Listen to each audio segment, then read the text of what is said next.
আসসালামু আলাইকুম। সুপ্রিয় দর্শক শ্রোতা মণ্ডলী, আপনাদের সবাইকে স্বাগতম জানাচ্ছি।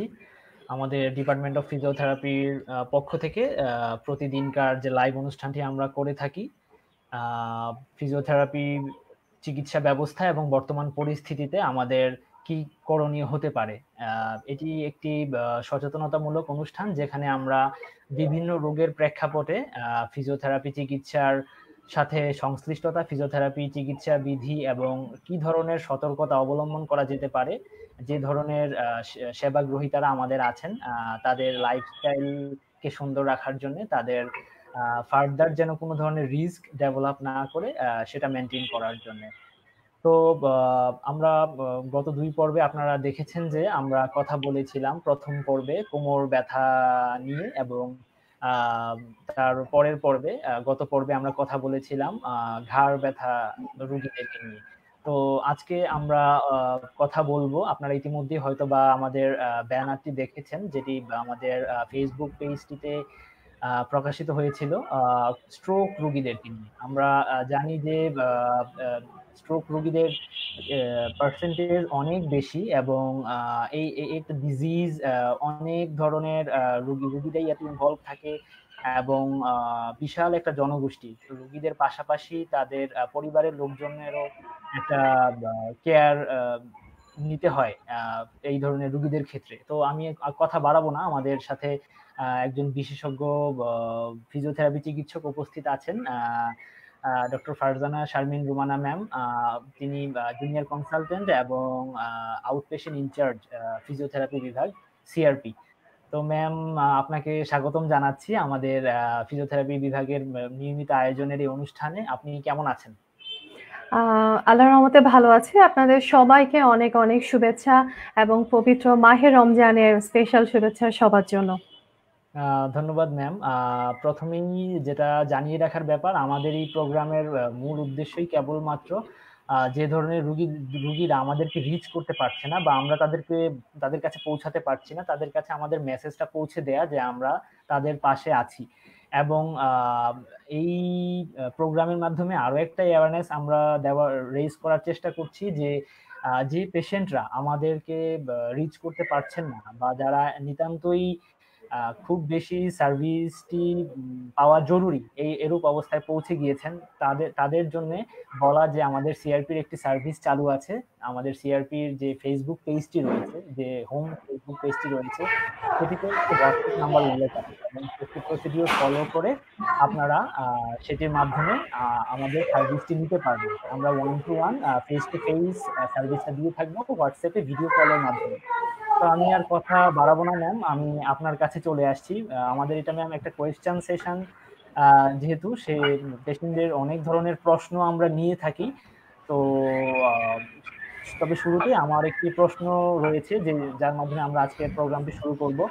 যে আ এই রোগটি কি ধরনের মানুষ বা কি ধরনের অভ্যাসের ফলে এই রোগটি বেশিরভাগ হয়ে থাকতে পারে?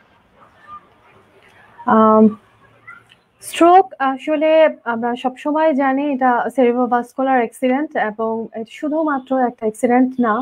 এর পেছনে আসলে অনেকগুলো কারণ জড়িত। যেটা আমরা চাইলেই হয়তো অনেক ক্ষেত্রে প্রিভেন্ট করতে পারি। সেক্ষেত্রে অনেক ক্ষেত্রে কিন্তু স্ট্রোককে প্রিভেন্টিভ ডিজিজও বলে।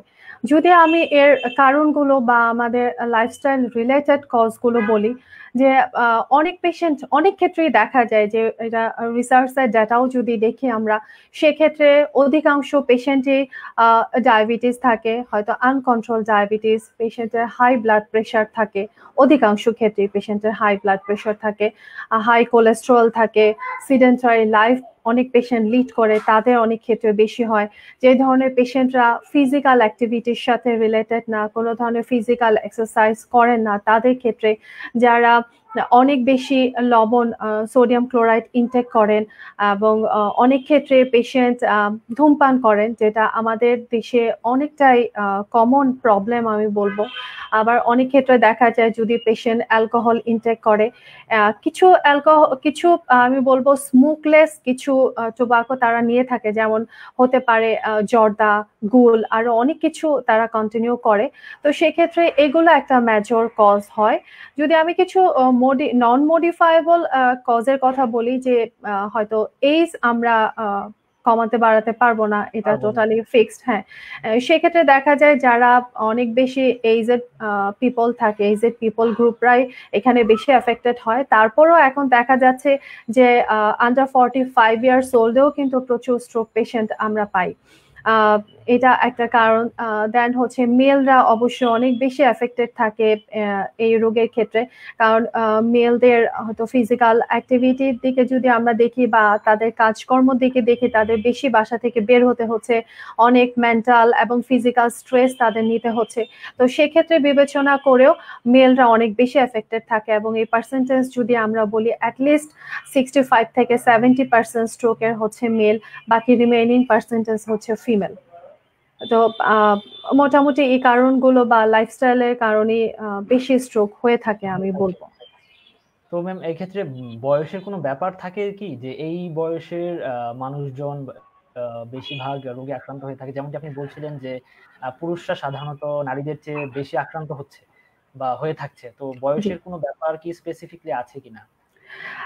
স্ট্রোক আমরা সবসময় যেটা জেনে থাকি, স্ট্রোক একটা জেরিয়াট্রি কন্ডিশন, এবং এখন পর্যন্ত হয়তো রিসেন্টলি এর কিছু ব্যতিক্রম দেখা যাচ্ছে, কিন্তু নর্মালি স্ট্রোক ওল্ডার এইজে যারা থাকে তাদেরই বেশি হয়। আমি যদি এইজটা উল্লেখ করি, অ্যাটলিস্ট 55 থেকে শুরু করে এই রিস্কটা অনেক বেড়ে যায়। 50 থেকে 60-র মধ্যে যতটুকু থাকে, 60 থেকে 70-র মধ্যে এটা জাস্ট টুয়াইস হয়ে যায়। আর যদি 70-র উপরে যায়, এর পরিমাণ হয়তো 3 গুণ 4 গুণ বেশি বেড়ে যেতে পারে। তো সেক্ষেত্রে দেখা যায় এইজের সাথে সাথে অবশ্যই স্ট্রোকের চান্সটা অনেক বেশি বাড়ে, এবং ওল্ডার এইজের পিপলদেরই বেশি হয়। এখন পর্যন্ত সবচেয়ে আমরা বলবো মোস্ট কমন এজ গ্রুপ যেটা থাকে স্ট্রোকে, সেটা হচ্ছে 55 থেকে 65 পর্যন্ত, সেটা সবচেয়ে বেশি কমন। কিন্তু আমি আবারও বলবো যে আমরা কাজ করতে গিয়ে যেটা দেখি, এবং একটা রিসার্চও কন্ডাক্ট করা হয়েছিল যে আন্ডার 45 ইয়ার্স ওল্ডে কি পেশেন্টরা স্ট্রোক করছেন, কি কতটুকু পেশেন্ট স্ট্রোক করছেন, এবং তাদের কারণগুলো কি, আসলে তারা কি কারণে স্ট্রোক করছেন এত আর্লি এজে।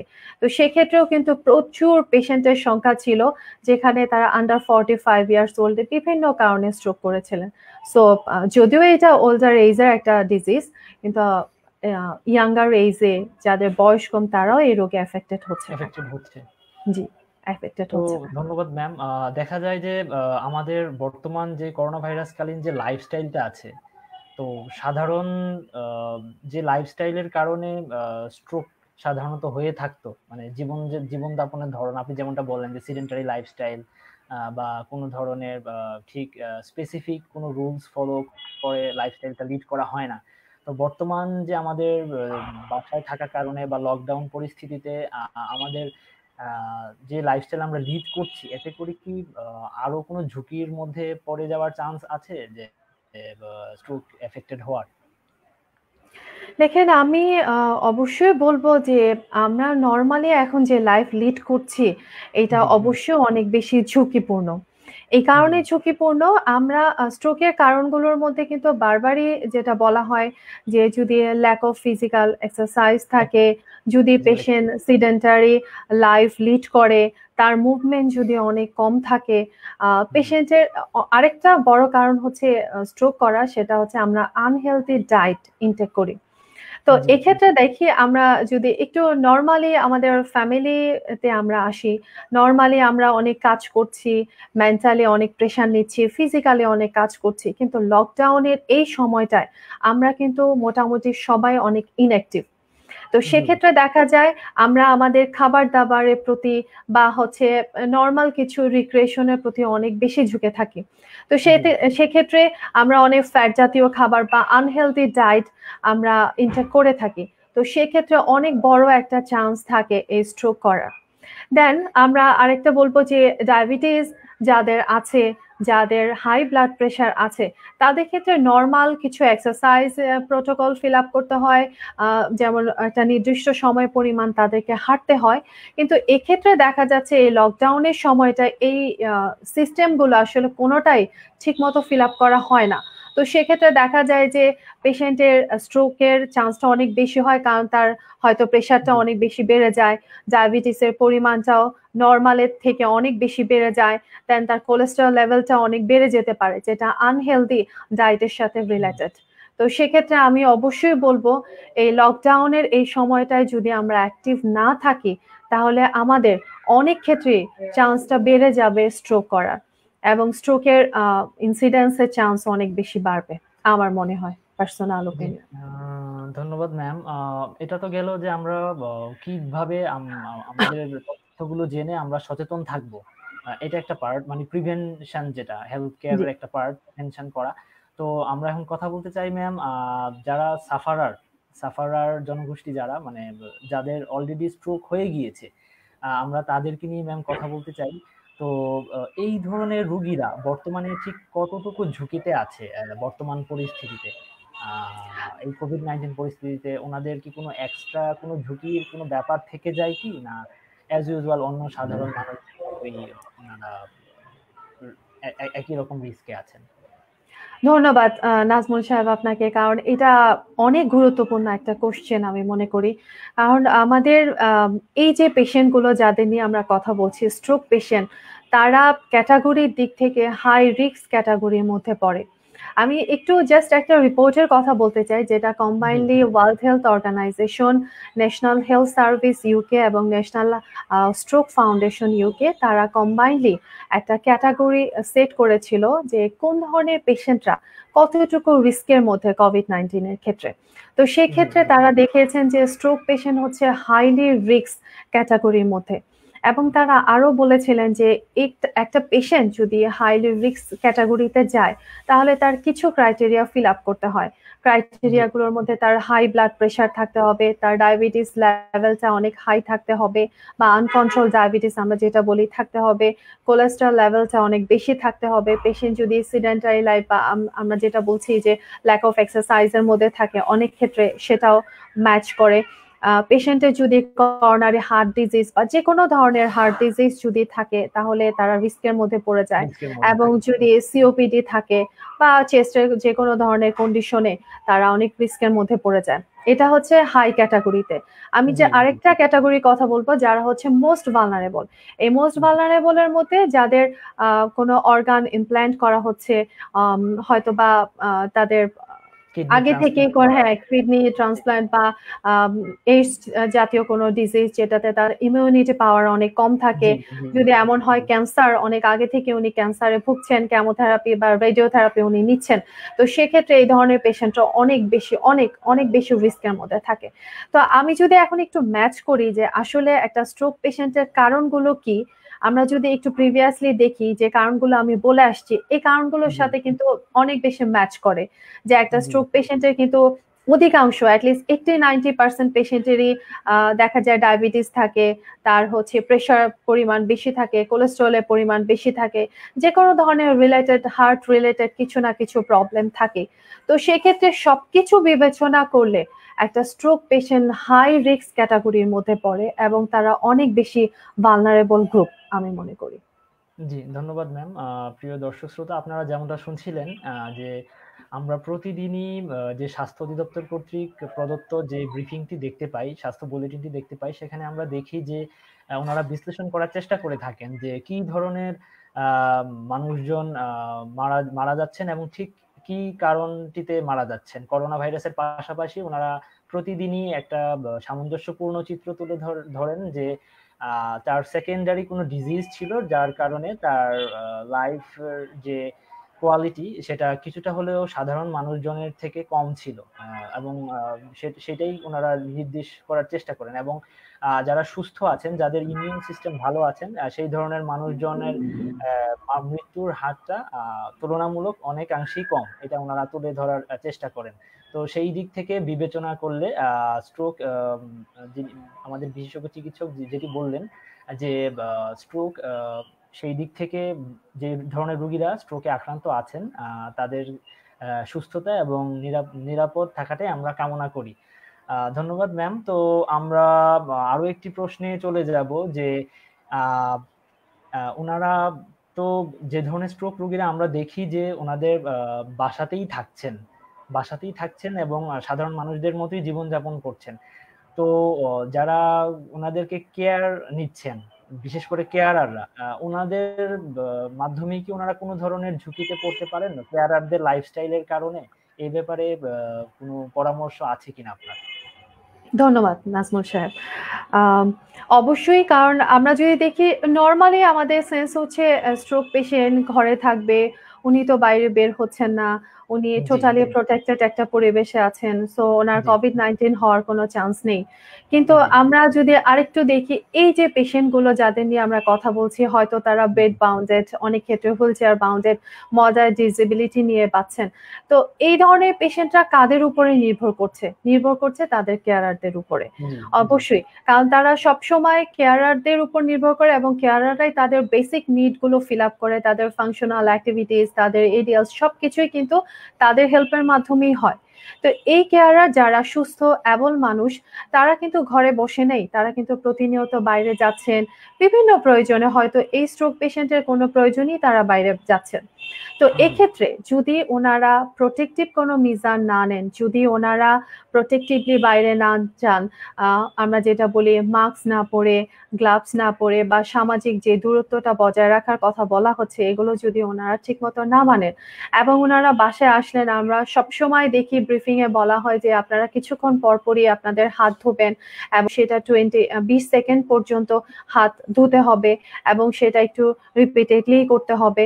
দেন হচ্ছে বাসায় আসার পরে আপনি আপনার যে জামা কাপড়গুলো পরিহিত করেছিলেন, বাইরে আপনি গিয়েছিলেন, ওই জামা কাপড়গুলো আপনাকে খুলতে হবে। আপনি নতুন জামা কাপড়, যেটা পরিষ্কার পরিচ্ছন্ন ভাবে থাকতে হবে, পার্সোনাল হাইজিন মেনটেন করতে হবে। যদি আমাদের এই স্ট্রোক পেশেন্টের কেয়ারাররা এই হাইজিন গুলো মেনটেন না করেন, দেখা গেল উনি ওই অবস্থায় এসে স্ট্রোক পেশেন্টকে কোনো একটা প্রয়োজনে কোনো একটা কাজে হেল্প করছেন। তো দেখা যায় ওনার সেই টাচের মাধ্যমে বা ওনার হাঁচি কাশি বা কোনো কিছু একটা মাধ্যমে করোনা ভাইরাসের যে জীবাণুটা, যার কথা আমরা বলছি, তো সেটা যে কোনো ভাবে ট্রান্সমিট হতে পারে ওই পেশেন্টের ক্ষেত্রে। এখন আপনি আমি হয়তো সুস্থ মানুষ, আমাদের ক্ষেত্রে এটা যতটুকু ক্ষতিকর হবে, তার থেকে দ্বিগুণ তিনগুণ বেশি ক্ষতিকর কিন্তু ওই স্ট্রোক পেশেন্টের জন্য হবে, কারণ উনি অলরেডি কিন্তু একটা জি, হাই রিস্ক গ্রুপে। তো সেক্ষেত্রে আমি অবশ্যই কেয়ারারদেরকে বলবো, আপনারা নর্মাল নিয়ম কানুন যেটা বারবার বলা হচ্ছে, বাড়িতে থাকেন, প্রয়োজন ছাড়া, খুব বেশি প্রয়োজন ছাড়া, ইমার্জেন্সি ছাড়া আপনারা বাড়ির বাইরে যাবেন না। আবার হচ্ছে আপনারা যদি যান, সামাজিক দূরত্বটা বজায় রাখার চেষ্টা করবেন এবং পার্সোনাল হাইজিন গুলো মেনটেন করার চেষ্টা করবেন। তাহলে আপনি নিজেও সেফ থাকবেন এবং আমাদের যে মোস্ট ভালনারেবল গ্রুপ, আমাদের স্ট্রোক পেশেন্ট, উনিও সেফ থাকবেন। জি, ধন্যবাদ ম্যাম।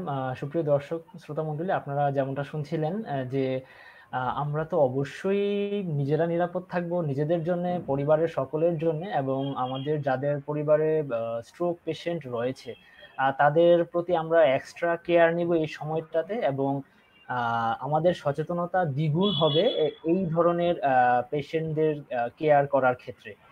তো ধন্যবাদ ম্যাম আপনাকে। আমরা একটি প্রশ্ন নিব। একজন দর্শক প্রশ্ন করেছেন যে তিনি আমাদের এখানে সিআরপিতে চিকিৎসাধীন ছিলেন স্ট্রোক আক্রান্ত হওয়ার পরপর। তো কিছুদিন চিকিৎসা নেওয়ার পর উনি এক্সারসাইজ গুলো ভালো করে আয়ত্ত করেন এবং বাসায় চলে যান।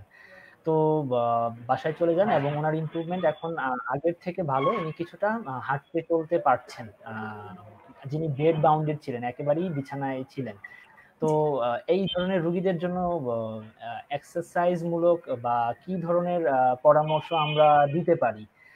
যদিও দর্শক আমরা আগেই আপনাদেরকে জানিয়েছিলাম যে আমাদেরকে সরাসরি যোগাযোগ করতে হলে আপনাকে ফেসবুক পেজের মাধ্যমে রেজিস্ট্রেশনটি সম্পন্ন করে আপনার হোয়াটসঅ্যাপ সম্বলিত নম্বরটি আমাদের পেজে দিয়ে রাখবেন এবং আমরা নির্ধারিত সময়ে আমাদের সিআরপির হোয়াটসঅ্যাপ নম্বর থেকে আপনার সাথে যোগাযোগ করব। এবং এরও পাশাপাশি আরো একটি বিষয় আমি আপনাদের সাথে শেয়ার করে রাখতে চাই যে আমাদের ফিজিওথেরাপি চিকিৎসক গণের যেই রাষ্ট্রীয় যে সংগঠনটি রয়েছে Bangladesh physiotherapy association, Bangladesh physiotherapy association ও কিন্তু টেলিমেডিসিন সেবার ব্যাপারে যথেষ্ট উদ্যোগ নিয়েছে এবং ওনারা জেলা ভিত্তিক বিভিন্ন বিশেষজ্ঞ ফিজিওথেরাপি চিকিৎসকগণের নাম্বার তাদের ফেসবুক পেজে এবং বিপি এর বাংলাদেশ ফিজিওথেরাপি অ্যাসোসিয়েশনের ওয়েবসাইটে উল্লেখ করা আছে। আপনারা সেখান থেকেও ফোনের মাধ্যমে ফিজিওথেরাপি পরামর্শ পেতে পারেন। তবে একান্তই যদি আপনার ফিজিওথেরাপি চিকিৎসকের শরণাপন্ন হওয়া প্রয়োজন হয়, তবে আপনার নিকটস্থ বিশেষজ্ঞ ফিজিওথেরাপি চিকিৎসক যারা আছেন তাদের সাথে আপনি যোগাযোগ করতে পারেন যথাযথ সতর্কতা এবং নিরাপত্তা অবলম্বন করে। তো ম্যাম, আমি আপনার কাছেই ফিরে আসতে চাই যে আমরা দেখছি যে প্রশ্নটা আমি প্রতিদিনই সবাইকেই সাধারণত করে থাকছি, আপনাকেও করছি, যে লাইফস্টাইলটা কি ধরনের হইলে পরে যে রুগীটা এখন বাসায় আছে, কি ধরনের পরামর্শ বা বর্তমানে স্ট্রোক আক্রান্ত কি ধরনের ওভারঅল পরামর্শ তাদের জন্য রয়েছে ফিজিওথেরাপি চিকিৎসকগণের পক্ষ থেকে? ধন্যবাদ। একটু আগে যে পেশেন্ট কল করেছিলেন উনি জানতে চেয়েছিলেন কিছু ট্রিটমেন্টের ব্যাপারে, যেটা উনি কিছু ট্রিটমেন্ট সিআরপি থেকে অলরেডি নিয়েছেন এবং নেওয়ার পরে উনি বেড বাউন্ডেড কন্ডিশন থেকে উনি এখন হাঁটাচলা করতে পারছেন, এখন অনেকটা ভালো আছেন। তো সেক্ষেত্রে হয়তো এটা ওনার জন্য একটু কাজে লাগবে। আমি ওভারঅলি একটু বলে যাব যে এই লকডাউন পরিস্থিতিতে যদি কোনো পেশেন্টের স্ট্রোক হয়ে থাকেন, উনি ট্রিটমেন্ট নিতে বাইরে যেতে পারছেন না, তো সেক্ষেত্রে হোম এক্সারসাইজ হিসাবে উনি কিছু জিনিস কন্টিনিউ করতে পারেন। তো সেক্ষেত্রে আমি বলবো একটা পেশেন্টকে অবশ্যই লকডাউন পরিস্থিতিতে অনেক বেশি অ্যাক্টিভ থাকতে হবে, কারণ আমরা জানি এই রোগের কিন্তু এখন পর্যন্ত কোনো প্রতিষেধক ভ্যাকসিন তৈরি হয়নি, প্লাস হচ্ছে কোনো ইফেক্টিভ ট্রিটমেন্টও না। তো সেক্ষেত্রে আমাদের বাঁচার উপায় অবশ্যই প্রিভেন্টিভ মেজারমেন্টই। তো সেক্ষেত্রে বারবার প্রিভেন্টিভ মেজারমেন্ট গুলো যেগুলো আমি অলরেডি বলে ফেলেছি অনেকগুলোই, সে সাথে খুব কমনলি একটা ওয়ার্ড ইউজ করে ওয়ার্ল্ড হেলথ অর্গানাইজেশনের সবাই যখন ওনারা ব্রিফিং এ যায়, বি অ্যাক্টিভ ডিউরিং কোভিড-19। এই বি অ্যাক্টিভ কথাটা দিয়ে আসলে বোঝাতে চাচ্ছেন যে আপনি বাড়িতে থাকেন, আপনাকে নর্মাল অ্যাক্টিভিটি, নর্মাল এক্সারসাইজ এর মধ্যে থাকতে হবে, কারণ আপনি বাইরে যেতে পারছেন না, আপনার সেই অ্যাক্টিভিটি গুলো নাই, সেই মুভমেন্ট গুলো নাই। তো সেক্ষেত্রে আপনাকে অবশ্যই, সেটা একজন স্ট্রোক পেশেন্ট হোক, সেটা একজন নর্মাল পেশেন্ট মানুষ হোক, সবারই কিন্তু কিছু না কিছু অ্যাক্টিভিটির মধ্যে থাকতে হয়। যেহেতু স্ট্রোক পেশেন্ট নিয়ে কথা বলছি, তো আমি বলবো যে আমরা এই স্ট্রোক পেশেন্টের অ্যাডভাইস গুলো 3টা ধাপে দিতে পারি। আমাদেরকে চিন্তা করতে হবে আমাদের এই পেশেন্ট গুলো আসলে কোন ধাপে আছে এখন। প্রথমেই যদি আমি বলি, যদি সিভিয়ার কন্ডিশনের পেশেন্ট থাকে যারা বেড বাউন্ডেড বা হুইল চেয়ার বাউন্ডেড, এই পেশেন্টদের ক্ষেত্রে, তো এদের ক্ষেত্রে সবচেয়ে বেশি জরুরি হচ্ছে পেশেন্টের পজিশন গুলো মেনটেন করা। কারণ এই লকডাউন পরিস্থিতিতে যদি পেশেন্ট খুব বেশি মোবিলাইজ থাকে, তাহলে যে কোনো সময় পেশেন্টের সো ডেভেলপ করতে পারে, স্টিফনেস, কন্ট্রাকচার গুলো ডেভেলপ করতে পারে। তো সেক্ষেত্রে শুধুমাত্র কিছু প্রিভেন্টিভ মেজার বা কিছু পজিশন মেনটেনের মাধ্যমে কিন্তু এই ধরনের সিচুয়েশন থেকে আমরা রক্ষা পেতে পারি। তো সেক্ষেত্রে আমি বলবো অবশ্যই পেশেন্ট বেডে 2 ঘন্টা পর পর একটু মুভ করা, তার পজিশন গুলো চেঞ্জ করা। পেশেন্ট যখন পজিশন চেঞ্জ করবে অবশ্যই কেয়ারারদেরকে সম্পূর্ণ নিয়ম কানুন মেনে এবং প্রপার ওয়েতে, কারণ হচ্ছে অনেক সময় দেখা যায় কেয়ারাররা তাদের হাত ধরে হ্যাচকে টান দিচ্ছেন বা অনেক জোরে তাদেরকে হ্যান্ডেল করছেন, এভাবে না, খুবই সফটলি পেশেন্টকে হ্যান্ডেল করতে হবে। পেশেন্টকে যদি সোজা হয়ে শুয়ে থাকেন, একটা সাইডে কাত করতে হবেন, 2 ঘন্টা পরে ওনাকে আরেকটা সাইডে কাত করে দিতে হবে, এবং এই কাত করে দেওয়ার সময় পেশেন্ট যে পজিশনে থাকবে, যদি তার পাটা ঝুলে থাকে একটু বালিশ দিয়ে পজিশন করে দিতে হবে, টাওয়াল দিয়ে পজিশন করে দিতে হবে, হাত যাতে ঝুলে না থাকে, কারণ হাত দেখা যায় অনেক ক্ষেত্রে অনেক পেইনফুল হয়। তো সেই ক্ষেত্রে হাতের নিচে টাওয়াল বা বালিশ দিয়ে একটু পজিশন করে বা পজিশনটা মেনটেন করা অনেক বেশি জরুরি। 2 নাম্বার আমি বলবো এই পেশেন্টদের বেড মোবিলিটি গুলো, যেহেতু প্রত্যেকটা পেশেন্টেরই আসলে গোল সেট করতে হয় তার অ্যাবিলিটি অনুযায়ী। হয়তো এই পেশেন্টরা বললেও উঠে দাঁড়াতে পারবে না বা হাঁটাচলা করতে পারবে না, তাদের অ্যাবিলিটি হয়তো বেডের মধ্যেই হয়তো সর্বোচ্চ উঠে বসা পর্যন্ত থাকে। তো সেক্ষেত্রে বেড মোবিলিটি আমরা যেটা বলছি যে পেশেন্ট সুপাইন থেকে সাইড লাইন থেকে সে প্রোন হতে পারবে, আবার সাইড লাইনে আবার সুপাইন হবে। তো সেক্ষেত্রে কন্টিনিউয়াসলি একটু চেঞ্জ করা পজিশন, সেই পজিশনটাও 2 ঘন্টা পর পর একটু চেঞ্জ করা। আমি একটু প্রিকশন হিসেবে বলবো যে অনেক ক্ষেত্রেই দেখা যায় পেশেন্টদের এই ধরনের পেশেন্টকে প্রোন করার মানে উপর করার একটা প্রবণতা থাকে। যদি আপনারা পেশেন্টদেরকে উপর করে রাখতে চান, এটা অবশ্যই তা অনেক ক্ষেত্রে বেটার, ভালো, কিন্তু কিছু পেশেন্টের জন্য এটা অনেক রিস্কি হয়। যদি পেশেন্টের হার্টে কোনো প্রবলেম থাকে, করোনারি হার্ট ডিজিজ থাকে, যদি পেশেন্ট খুব রিসেন্টলি স্ট্রোক করে থাকে এবং তার যদি ব্লাড প্রেশারটা অনেক বেশি ফ্লাকচুয়েট করে, তো সেক্ষেত্রে অবশ্যই অনেক বেশি সাবধান হতে হবে উপর করার ক্ষেত্রে। 3 নাম্বার আমি বলবো এই ধরনের পেশেন্টের শোল্ডারে অনেক বেশি পেইন থাকে, তো সেক্ষেত্রে আমরা অনেক ক্ষেত্রে পেশেন্টকে বলি, অনেকের প্রবণতা থাকে ইলেকট্রোথেরাপি ইউজ করার, বাসায় অনেক সময় কিনে নেন ইলেকট্রোথেরাপি দেওয়ার জন্য। এটা টোটালি করা যাবে না। আমি আজকে এই অনুষ্ঠানের মাধ্যমে এটা আপনাদেরকে বলতে চাই যে আপনারা এই জিনিসটা করবেন না, কারণ অনেক ক্ষেত্রে ইলেকট্রোথেরাপি পেশেন্টের জন্য অনেক হার্মফুল হয়। কারণ পেশেন্টের যদি অতিরিক্ত প্রেশার থাকে, সেক্ষেত্রে আমি যদি এই ধরনের ইলেকট্রোথেরাপি গুলো ইউজ করি, তার সাডেনলি প্রেশারটা বেড়ে যেতে পারে। 2 নাম্বার হচ্ছে আমরা যদি সর্বোচ্চ তার এই ধরনের ব্যথার জন্য কোনো হট দিতেই চাই, তাহলে আমরা সিম্পল হট কম্প্রেশন ইউজ করতে পারি 5 থেকে সর্বোচ্চ 10 মিনিটের মতো, যেটা সহ্য ক্ষমতার মধ্যে থাকবে। তারপরে পেশেন্টকে জাস্ট লাইং টু সিটিং যে প্র্যাকটিসগুলো আমরা করাই, সেটা প্রপার ওয়েতে একটু প্র্যাকটিস করাতে হবে। এটা 1-2 বার না, এটা যেটা এভিডেন্সও বলে অ্যাটলিস্ট 5 থেকে 10 বার, কারণ তার নিউরোপ্লাস্টিসিটি ডেভেলপ করার জন্য তাকে একটা স্টিমুলেশন দিতে হয়। স্টিমুলেশনটা 1-2 রিপিটেশনে গ্রো করে না, তো সেক্ষেত্রে অবশ্যই 5 থেকে 10 রিপিটেশন পর্যন্ত কন্টিনিউ করতে হবে। পেশেন্ট বেডের কর্নারে যখন বসে উনি ওনার হাতের মধ্যে একটু ওয়েট বেয়ার করতে পারেন। দেন হচ্ছে একটু ব্যালেন্স প্র্যাকটিস গুলো একটু করতে পারেন, হাত সামনে পেছনে নেওয়া, যেটা আমরা রিচিং প্র্যাকটিস বা ব্যালেন্স প্র্যাকটিস গুলো বলি। এই জিনিসগুলো অ্যাটলিস্ট ওনারা কন্টিনিউ করতে পারেন এবং দিনে 2 থেকে 3 বার এই এক্সারসাইজ গুলো কন্টিনিউ করতে পারেন। এটা গেল সিভিয়ার কন্ডিশনের পেশেন্টের ক্ষেত্রে। যদি পেশেন্টের প্রবলেম মডারেট থাকে এবং পেশেন্টের কিছু অ্যাক্টিভিটি থাকে, যেটা একটু আগে যে পেশেন্টের কথা বলছিলেন আমাদের সাথে, যে পেশেন্টের আগে বেড বাউন্ডেড ছিলেন, এখন উনি কিছুটা প্রবলেম কম, কিছুটা দাঁড়াতে পারেন। তো সেক্ষেত্রে আমি বলবো যে অবশ্যই আপনার বেড রিলেটেড যে অ্যাক্টিভিটি গুলোর কথা আমি এখন বললাম, এগুলো আপনার জন্য খুব বেশি প্রয়োজনীয় না। আপনার আউট অফ দ্য বেডে আমরা যে এক্সারসাইজ গুলো করতে বলি, সেটা খুব বেশি প্রয়োজনীয় এখন। সেক্ষেত্রে হতে পারে সিট টু স্ট্যান্ডিং, এটা আপনি 10 থেকে 15 বার পর্যন্ত কন্টিনিউ করতে পারেন নর্মাল নিয়মগুলো মেনে। আমরা নি ফ্লেকশন এক্সটেনশন যে এক্সারসাইজ গুলো করতে বলি, বিশেষ করে এই ধরনের পেশেন্টরা হাঁটু ভাঁজ করতে পারে না, তো সেক্ষেত্রে সিলেক্টিভ ওয়েতে হাঁটু ভাঁজ করা এবং ছাড়া এক্সারসাইজটা করা যেতে পারে। পেশেন্ট চেয়ারের মধ্যে বসে হাঁটু ভাঁজ করা অবস্থায় পা আস্তে আস্তে উপরের দিকে উঠে কিছুটা সময় হোল্ড করে রাখতে পারে।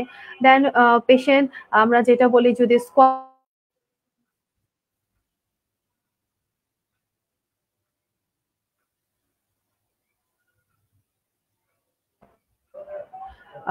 অনেক বেশি ইফেক্টিভ হয় এবং মাসলস পাওয়ারটা অনেক ইমপ্রুভ করে, তার পায়ের মাসলস পাওয়ার ইমপ্রুভ করতে পারে। আর আরেকটা বলবো যে আপনি যদি এই ধরনের কিছুটা হাঁটা চলার মতো অ্যাবিলিটি থাকে, তো সেক্ষেত্রে দিনে একটা নির্দিষ্ট সময় 2-3 বার করে আপনি হাঁটবেন। সেটা 1 মিনিট হতে পারে, 2 মিনিট হতে পারে, এবং প্রতিনিয়তই আপনি চেষ্টা করবেন আপনার হাঁটার পরিমাণটা একটু বাড়ানো। 3 নাম্বার আমি বলবো, যারা মাইল্ড অ্যাটাকের পেশেন্ট থাকেন, যাদের সমস্যা অনেক কম থাকে, তো সেক্ষেত্রে হাঁটা অবশ্যই খুব জরুরি। নর্মাল যে প্যাটার্ন শেখানো হয়, নর্মাল প্যাটার্নে অ্যাটলিস্ট 15-20 মিনিট করে হাঁটা, দিনে 2-3 বার করে হাঁটাটা কন্টিনিউ করতে পারে। সেক্ষেত্রে স্কোয়াটিং, ফুল স্কোয়াটিং পেশেন্ট করতে পারে। পেশেন্টের নর্মাল যে স্ট্রেচিং এক্সারসাইজগুলো দেখানো হয়, এই এক্সারসাইজগুলো পেশেন্ট করতে পারে। যদি স্ট্রেংথেনিং এক্সারসাইজ করে, তো সেক্ষেত্রে আমি অবশ্যই বলবো সপ্তাহে 2 থেকে 3 দিন, এর বেশি করা খুব বেশি জরুরি না। এবং যারা মাইল্ড অ্যাটাকের পেশেন্ট থাকেন, তাহলে আপনারা 150 মিনিট বলি আমরা প্রতি সপ্তাহে, এবং যদি সেটা অনেক ভিগরাস অ্যাক্টিভিটি হয়, তাহলে 75 মিনিটস আপনারা করতে পারেন প্রতি সপ্তাহে। তো এইভাবে একটু ভাগ করে নিয়ে এক্সারসাইজগুলো যদি করেন তাহলে আমার মনে হয় এই ধরনের লকডাউন পরিস্থিতিতে পেশেন্টরা অনেক বেনিফিটেড হবে। ধন্যবাদ সুপ্রিয় দর্শক শ্রোতা, আপনারা যেমনটা শুনছিলেন যে ঠিক কি ধরনের কাজগুলো আমরা আমাদের আক্রান্ত রোগীর ব্যাপারে নিয়ে থাকবো এবং তাদের উন্নতির জন্য কি ধরনের ফিজিওথেরাপি চিকিৎসা পরামর্শগুলো তাদের জন্য প্রয়োগ করে থাকবো। তো তাদেরকে আমাদের বিশেষজ্ঞ চিকিৎসক যিনি আছেন তিনটি ক্যাটাগরিতে ভাগ করলেন। আপনি অধিক ঝুঁকিপূর্ণ এবং মাঝারি ঝুঁকিপূর্ণ এবং খুবই কম ঝুঁকিপূর্ণ তাদের এক্সারসাইজ গুলো আপনাদেরকে খুব সুন্দর করে বুঝিয়ে দেওয়ার চেষ্টা করবেন। আশা করছি যে আপনারা এ থেকে কিছুটা হলেও উপকৃত হবেন এবং আপনারা কিছুটা হলেও উপকৃত হবেন আমাদের এই অনুষ্ঠানটি প্রচার করা, এই অনুষ্ঠানটি চালানো সার্থক হবে। আরো একটি প্রশ্ন নিব। আরো একজন দর্শক প্রশ্ন করেছেন যে স্ট্রোকে আক্রান্ত হয়ে দেখা যায় ভালো ইন্ডিপেন্ডেন্ট মুভমেন্ট করছেন, কিছুটা হাঁটতেও পারছেন, ইন্ডিপেন্ডেন্টলি কিছুটা হাঁটতে পারছেন, কিন্তু হ্যান্ড ফাংশন ভালো না, হাত ভালোভাবে কাজ করছে না। তো বর্তমান পরিস্থিতিতে এই ধরনের রোগীদের জন্য আপনার পক্ষ থেকে কোনো পরামর্শ আছে কি? আমরা যদি স্ট্রোক পেশেন্টের দেখি অধিকাংশ পেশেন্টই কিন্তু এই কমপ্লেনটা আমাদের কাছে করে থাকেন যে আমি হয়তো মুভ করতে পারছি, আমি হাঁটতে পারছি, কিন্তু আমার হাতের মুভমেন্টটা অত ভালো না, হাত আমি আগের মতো করে ইউজ করতে পারছি না। তো সেক্ষেত্রে আমি বলবো যে হাতের ইমপ্রুভমেন্ট আসতে একটু সময় নেয়, আপনাদেরকে একটু ধৈর্য ধরতে হবে, কারণ বোঝে ওভারঅল যে ইমপ্রুভমেন্টগুলো আসে, আমাদের পায়ের যে ইমপ্রুভমেন্টগুলো বা ফাংশনালি অন্য যে ইমপ্রুভমেন্টগুলো আসে এগুলো অনেক তাড়াতাড়ি আসে, কিন্তু হাতের ইমপ্রুভমেন্টটা অনেক বেশি স্লো থাকে। তো সেক্ষেত্রে আমি বলবো যে পেশেন্টের অ্যাবিলিটি অনুযায়ী উনি কিছু এক্সারসাইজ করতে পারেন। সেক্ষেত্রে আমরা টেবিল টপ এক্সারসাইজের কথা বলি, যে আপনি যখনই এক্সারসাইজগুলো করবেন আপনি চেষ্টা করবেন আপনার হাতটা একটা টেবিলের উপরে একটু রেস্ট করে রাখার জন্য, এবং ওই পজিশনে আপনি বসে আমরা যেটা বলি গ্রাস্পিং এবং রিলিজিং কোনো জিনিস ধরা এবং আস্তে আস্তে করে ছেড়ে দেওয়া। অনেক ক্ষেত্রে পেশেন্ট হয়তো বলে থাকেন যে আমি তো ধরতে পারি না। তো আমি বলবো যে আপনার এক্ষেত্রে সাপোর্টিভ যে অংশ সেটা হচ্ছে আপনার ভালো হাত।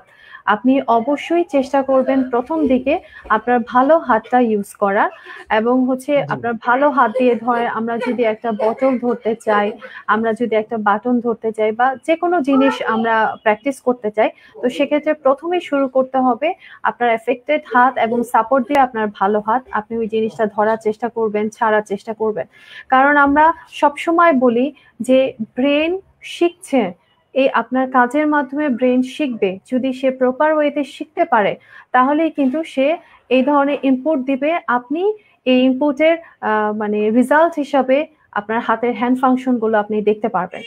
আরেকটা বলবো যে আমাদের হাতে অনেক ক্ষেত্রে দেখা যায় আমরা যেটা হাতের কবজি বলছি বা রিস্ট জয়েন্ট বলছি, এটা অনেক ক্ষেত্রে অনেক স্টিফ হয়ে যায়, যার কারণে হাতের মুভমেন্টটা প্রপার ওয়েতে করতে পারে না। তো সেক্ষেত্রে টেবিলের উপরে হাতের কবজিটা রেখে আস্তে আস্তে হাতটা অন্য হাতের সাপোর্ট দিয়ে উপরের দিকে তুলবেন, একটু স্টে করতে হবে 30 সেকেন্ড পর্যন্ত ওই পজিশনে থাকবেন, আবার আস্তে আস্তে করে আগের পজিশনে চলে যাবেন, আবার মুভমেন্টটা করবেন। এভাবে 10 থেকে 15 বার আমরা এই মুভমেন্টটা করতে পারি। ঠিক সেম ভাবে হাতের যে কবজিটা আছে এটা আস্তে আস্তে নিচের দিকে নামানো, এইটাও আমরা 10 থেকে 15 বার করতে পারি। ছোট ছোট জিনিস হয়তো পেন্সিল, কলম জিনিসগুলো ধরার প্র্যাকটিস করা, মানে প্র্যাকটিস করতে করতেই কিন্তু আসলে এই জিনিসগুলো আসে। আর যদি হাতের এই প্রবলেমটার সাথে তার শোল্ডারও কোনো প্রবলেম থাকে যে এটা মুভ করতে পারছেন না, তাহলে আমি বলবো যে ডিরেকশনাল এক্সারসাইজগুলো আমরা যেটা বলি একটা জয়েন্টে হতে পারে যে ফ্লেকশন, এক্সটেনশন, যে মুভমেন্টগুলো থাকে এগুলো আপনাকে একটু করে নিতে হবে, কারণ হাত যদি উপরে যদি অনেক বেশি স্টিফ থাকে তাহলে কিন্তু আপনি আপনার হাতের দিকে, আপনার ফিঙ্গারের দিকেও অনেক বেশি স্টিফনেস পাবে। তো সেক্ষেত্রে আপনি যদি উপর থেকে একটু রিলিজ করে আসতে পারেন, নিচের দিকে কিন্তু একটু টোনটা কম থাকবে, প্লাস হচ্ছে শক্ত ভাবটাও একটু কম থাকবে।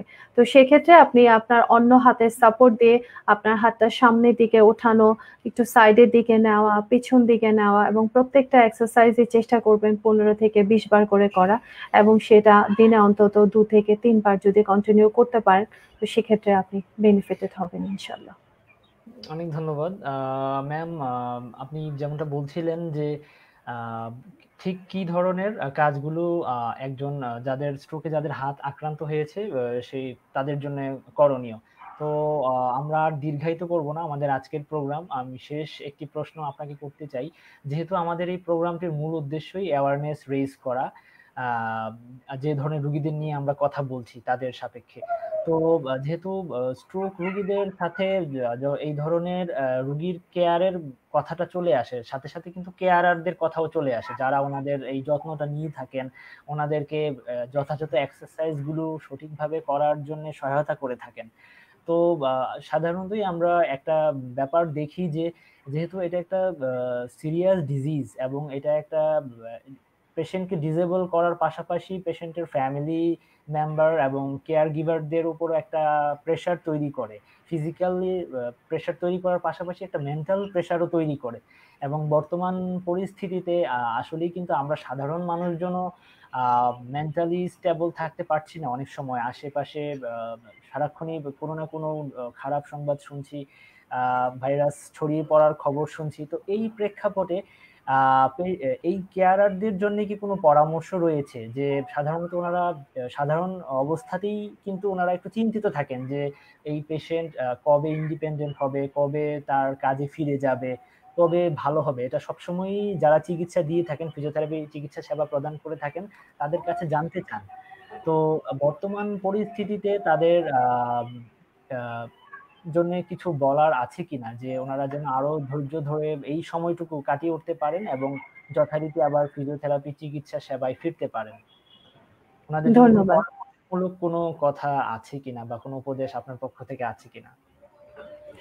আম অবশ্যই আমি বলব যে যেহেতু তারা খুব বেশি ভালনারেবল গ্রুপ এবং অলওয়েজই একটা টেনশনের মধ্যে থাকেন, এবং আমরা সবসময় হয়তো তাদের সামনেও বলে ফেলি যে করোনা ভাইরাসের সবচেয়ে বেশি এফেক্টেড গ্রুপ হচ্ছে যারা অনেক বেশি এইজ থাকবেন তারা, এবং হচ্ছে যারা স্ট্রোক করেন তারা তো আরো অনেক বেশি ভালনারেবল থাকে। তো এই যে আমার এই কথাগুলো কিন্তু তাদের জন্য অনেক বেশি ক্ষতিকর, কারণ আমার এই কথাগুলো থেকে আমি তাদেরকে আরো অনেক বেশি প্যানিক করছি, আমি তাদের ভেতরে আরো অনেক বেশি ভয় ঢুকাচ্ছি। এই ভয়ের কারণেই দেখা যাবে আমরা এটা কিন্তু সরাসরি রিলেটেড, যদি কোনো পেশেন্ট অনেক বেশি ডিপ্রেশনে, অনেক বেশি অ্যাংজাইটির মধ্যে থাকে, তাহলে তার ইমিউনিটি সিস্টেম কিন্তু কম কাজ করবে এবং উনি ইমিউনিটি সিস্টেমের দিক থেকে অনেক বেশি উইক থাকবে। তো সেক্ষেত্রে আমি কেয়ারারদেরকে বলবো আপনারা হচ্ছেন এই পেশেন্টের জন্য চালিকা শক্তি, এবং আপনারাই কিন্তু ওনাদের মেনটেন করতে পারবেন, আপনারাই ওনাদেরকে রক্ষা করতে পারবেন। তো সেক্ষেত্রে যদি আপনারা অনেক বেশি টেন্স থাকেন, আপনারা তাদেরকে অনেক বেশি প্যানিক করেন এবং তাদেরকে সবসময় এই কথাগুলো বলেন যে আপনারা অনেক বেশি ঝুঁকিতে আছেন, রিস্কে আছেন, যদি আপনার আরো কিছু হয় কোথায় নিয়ে যাব, এই লকডাউন পরিস্থিতিতে কোনো কিছু করা সম্ভব না, তো সেক্ষেত্রে আপনারা আসলে রোগীর জন্য ভালো কিছু করছেন না, আপনারা বরং আপনাদের রোগীকে আরো অনেক বেশি ক্ষতিকর একটা সিচুয়েশনের দিকে ঠেলে দিচ্ছেন। তো সেক্ষেত্রে আমি বলবো যে আপনারা ধৈর্য ধারণ করেন, কারণ কোভিড-19 সবার হলেই যে মানে বাইরে কারো হয়েছে এটা আপনার ঘরের মধ্যে আসবে, আপনাদের হয়ে যাবে, আসলে কিন্তু ব্যাপারটা তা না। বারবারই কিন্তু ব্রিফিং এ সবকিছুতে বলা হয় যে আপনারা যদি সামাজিক দূরত্ব মেনটেন না করেন, আপনারা যদি কোনো করোনা রোগীর সংস্পর্শে না আসেন, তো সেক্ষেত্রে আপনারা কিন্তু এফেক্টেড হওয়ার চান্সটা অনেক কম থাকবে, আপনার রিস্কের মধ্যে নাই। তো সেক্ষেত্রে অনেক বেশি টেন্সের মধ্যে না থেকে আপনার পেশেন্টদেরকে সাইকোলজিক্যালি অনেক বেশি সাপোর্ট দেন, তাদেরকে ফিজিক্যালি অ্যাক্টিভ থাকার চেষ্টা করান, কারণ এই পেশেন্টরা যদি অনেক বেশি ফিজিক্যালি অ্যাক্টিভ থাকে তাদের ইমিউনিটি সিস্টেম অনেক অ্যাক্টিভ থাকবে, তাদের ইমিউনিটি সিস্টেম বুস্টেড হবে, এটা স্ট্রেংথেন হবে। তো সেক্ষেত্রে তারা নিজেদের ইমিউনিটি শক্তি দিয়ে ফাইট করার চেষ্টা করবে এই কোভিড-19 এর বিরুদ্ধে। কিন্তু আমরা যদি তাদেরকে মেন্টালি অনেক বেশি টর্চারের মধ্যে রাখে, প্যানিক করি, তো সেক্ষেত্রে তার যতটুকু ইমিউনিটি সিস্টেম ছিল সেটা আরো অনেক বেশি উইক হয়ে যাবে। তো সেক্ষেত্রে আমি অবশ্যই বলবো আপনারা ধৈর্য ধারণ করছেন, আপনারা আরেকটু ধৈর্য ধারণ করেন। অবশ্যই এই পরিস্থিতি কমে যাবে, এই পরিস্থিতি থেকে আমরা মুক্তি লাভ করব। কিন্তু তার আগে অবশ্যই আমাদের ইনশাআল্লাহ। পেশেন্টদেরকে আমাদেরকে সাপোর্ট দিতে হবে, অনেক বেশি সাপোর্ট দিতে হবে। আপনারাই পারবেন এই পেশেন্টকে সাপোর্ট দিতে। ইনশাআল্লাহ আমরা এই কন্ডিশন থেকে মুক্তি পাবো খুবই শীঘ্রই। ইনশাআল্লাহ। ধন্যবাদ ম্যাম আপনাকে আপনার মূল্যবান সময় আমাদের সাথে শেয়ার করার জন্য, এবং আপনি যে গুরুত্বপূর্ণ পরামর্শগুলো দিয়েছেন, আশা করি এতে করে স্ট্রোক রোগী এবং স্ট্রোক রোগী সংশ্লিষ্ট যে জনগোষ্ঠী রয়েছে এবং যারা পরিবারের লোকজন রয়েছেন তারা সকলেই উপকৃত হবেন। সুপ্রিয় দর্শক শ্রোতা, আজকের মতো আমরা এখানেই আমাদের অনুষ্ঠান শেষ করব। আগামীকাল হাজির হব অন্য কোনো একটি বিষয় নিয়ে, অন্য কোনো একটি রোগ নিয়ে এবং ফিজিওথেরাপি চিকিৎসা বিধি নিয়ে। আমরা যথারীতি আমাদের যে পেজটি রয়েছে সেখানে আমরা জানিয়ে দিব ঠিক কি বিষয়ে আমরা সেখানে কথা বলবো এবং কোন বিশেষজ্ঞ ফিজিওথেরাপি চিকিৎসক সেখানে উপস্থিত থাকবেন। আর আজকে আমাদের লাইভে আসতে একটু দেরি হয়েছে, তার কারণ আমাদের খারাপ আবহাওয়ার কারণে আমাদের ইন্টারনেট সংযোগ কিছুটা ব্যাহত হয়েছিল, তার কারণে আমরা যথাসময়ে লাইভে উপস্থিত হতে পারিনি। তার জন্য আন্তরিকভাবে দুঃখিত। আপনাদের সুস্বাস্থ্য কামনা করছি। সবাই সুস্থ থাকবেন, নিরাপদে থাকবেন, পরিবারের সদস্যদেরকে নিয়ে স্বাস্থ্যবিধি মেনে চলবেন। স্বাস্থ্য অধিদপ্তর কর্তৃক প্রদত্ত সকল নিয়মাবলী যথাযথ সম্মানের সাথে পালন করার চেষ্টা করবেন। আপনাদের সুস্বাস্থ্য কামনা করে আজকের প্রোগ্রাম শেষ করছি। আপনাদের সবাইকে ধন্যবাদ। আসসালামু আপনাদের আলাইকুম। সবাইকে ধন্যবাদ। আসসালামু আলাইকুম।